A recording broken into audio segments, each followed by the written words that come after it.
します。委員長、泉参考人。泉です。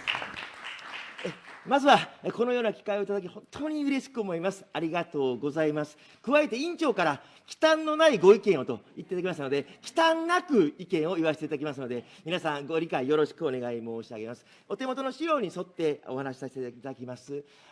長らく日本は少子化の加速や経済の停滞と言われておりますが、その原因の一つはやはり、私たちの社会が子どもに冷たすぎるのではないかと思えてなりません。子どもを本気で応援すれば、人口減少の問題に歯止めもかけられますし、経済も良くなっていくと、私はそのように考えております。実際上、明石市では決断をして実行したので、良くなってきています。実際の明石市がどのような取り組みをして、今どんな状況にあるのか、そしてその今後どうしていくのかあたりをお伝え申し上げ、ぜひ議論の参考にしていただければ嬉しく思っております。よろしくお願い申し上げます。3ページご覧いただくとありがたいんですが、明石市は子どもについてあれもこれも施策展開をし、人口増、そして地域経済が活性化しております。本当に嬉しい限りであります。では、どんな施策をしているのか、6ページであります。明石市としては、いわゆる経済的な施策としての負担軽減のための無料化もしておりますが、それだけではありません。必要なのはお金だけではなく、寄り添う、そういった施策も必要であり、この両方をしているのが明石市の特徴の認識です。まずは無料化の方からです。明石市独自の5つの無料化と銘打っておりますが、すべて所得制限はありません。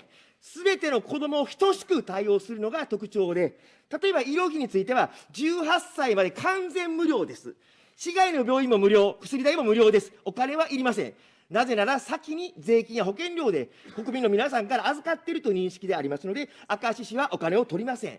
保育料は2人目以降完全無料です。3人目も4人目も、子どもの年齢も関係ありません。そんなせこい要件は課しません。おむつについては1歳まで無料で家にもお届けします。給食費は中学校まで無料、遊び場も親子ともみんな無料にしていっております。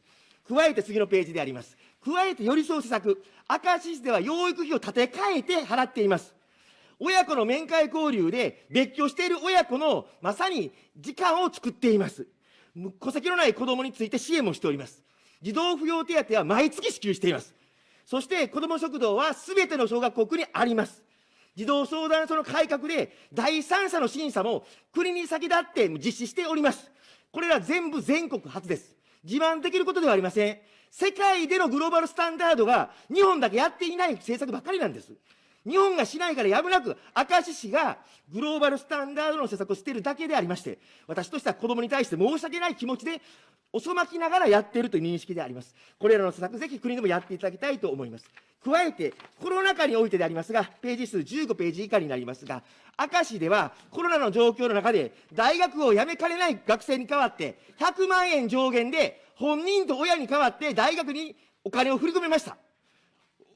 親も金がありません。子供もない。だったら行政が100万円までは持つと。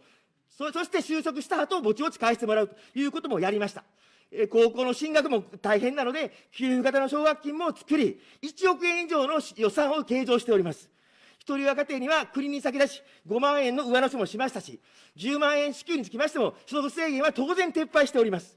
生理用品につきましては、本年度からはすべての一律の小中高校養護学校のトイレに生理用品を常備しております。こんなことは他の国ではやっていることなんです。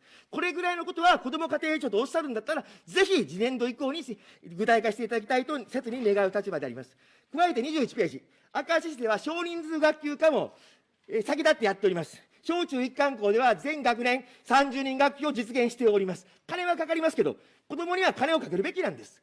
学童保育につきましても、教員免許のある者が半分以上おりますし、研修についても、全国の中核市で初めて自ら研修を実施しております。人がいなければ育てるということだと思っております。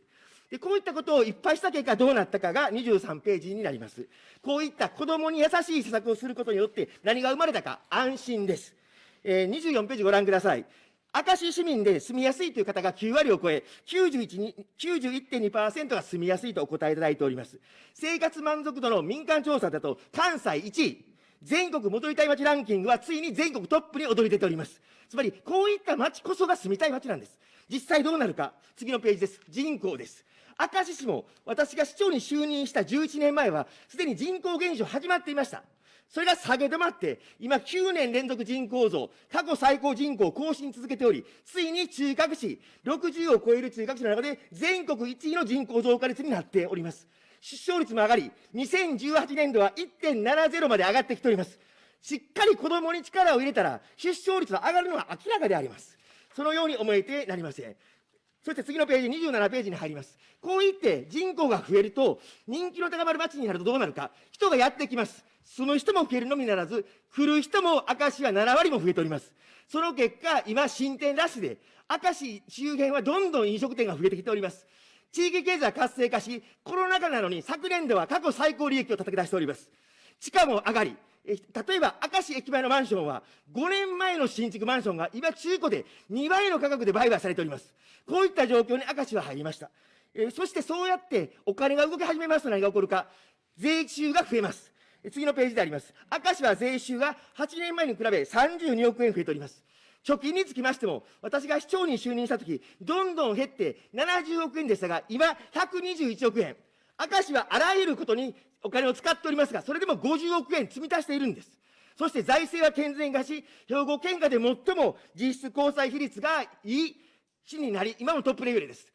繰り返しお伝えしますが、お金がないからせこいことするんじゃなくて、お金がないときこそ子供に金を使うんです。そうすると、地域経済が回り始めて、お金が回り始めることをぜひお伝え申し上げたいと思います。こういった税収が確保できましたので、次のページです。明石では子どものみならず、高齢者、障害者、犯罪被害者や LGBTQ+ のテーマについても、全国初の施策が展開できております。つまり、お金ができてきたので、子どもだけじゃなくて、みんなに優しい街が作れたということだと理解をしております。では、こういったことをするにはどういったことが必要だったかを次からお伝え申し上げます。31ページです。5つのポイントにまとめております。まずは発想の転換です。子どもを応援するのは子どものためだけではありません。私も含めたみんなのための施策と、この発想の転換が一番大事だと思えてなりません。そして組織の連携、予算の倍増、人の育成、地域の協力、この5点をお伝え申し上げたいと思います。改めて発想の転換です。33ページに記載しております。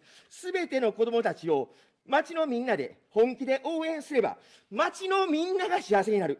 ポイントは特に大きく2つです。本気です。不利ではないんです。もう不利をやってやれる時代ではありません。本気で子どもの応援をするんです。そしてそのことが、まさに国民みんなのためだということを語るということが、私は大変重要だと思っている立場であります。次のページに行きます。35ページです。